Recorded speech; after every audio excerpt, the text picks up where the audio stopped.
Stephen King famously despises the film adaptation of his book The Shining, directed by Stanley Kubrick.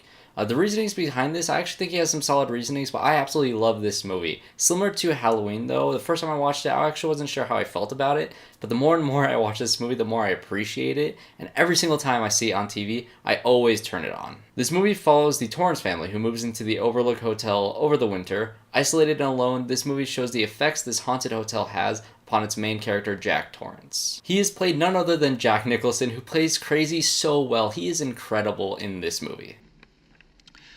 Whenever you come in here and interrupt me, you're breaking my concentration. You're distracting me, and it will then take me time to get back to where I was. Understand?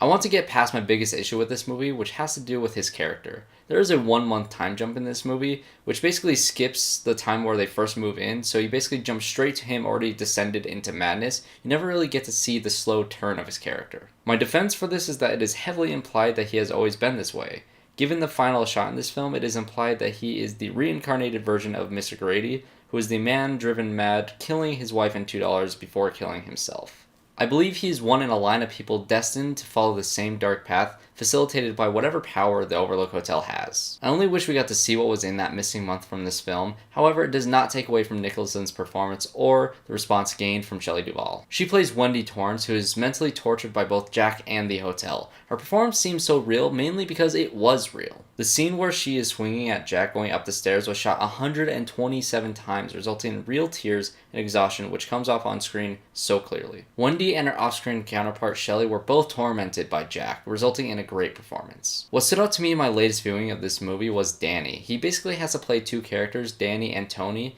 who is described as the boy living inside of his mouth, and he is creepy as hell.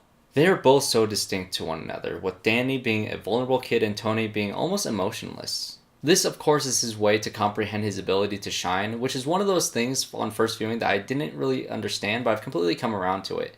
It's basically what helps him and Wendy escape at the expense of Halloran. The real star of this movie has to be Stanley Kubrick as a director. The Overlook Hotel really comes to life in this movie because of his direction. There is always a sense of a greater force at work in this hotel, something that follows and casts its shadow over the Torrance family.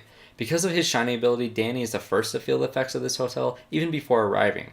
He begins seeing the two Grady children in the blood-filled elevator. He is drawn to room 237, which brings me to the horror. This movie is really unsettling because of Jack Nicholson's performance and the great direction. The scene in 237 stands out, but the editing back and forth showing Danny's wide-eyed screaming is what gets to me. This film's slow build only increases the tension until the final moments. One of the biggest differences from book to film was the ending. In the book, the Overlook Hotel ends up burning down, whereas in this movie, Jack ends up freezing in the maze as Wendy and Danny escape. Where King would definitely oppose to this, I really like that change. This movie has a cold atmosphere to it, which only intensifies the unsettling feeling this movie gives off. There is, of course, that final shot which shows Jack in the hotel in the year 1921, which has sparked many theories ever since. I could talk about this movie for hours, but for the sake of the video, I'm going to end it here. I absolutely love this movie. It holds some great performances. Kubrick is an all-time great director, and of course, this movie is scary. It's one of my favorite horror movies. Sorry, Stephen King, but it really is. As some of you may know, Mike Flanagan, director of The Haunting of Hill House, is directing the follow-up to The Shining book, which is called Dr. Sleep.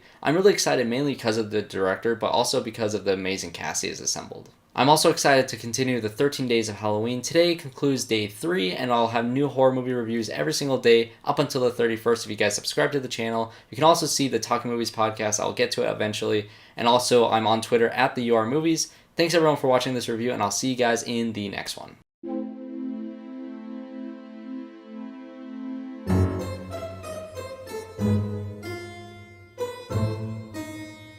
Thank you.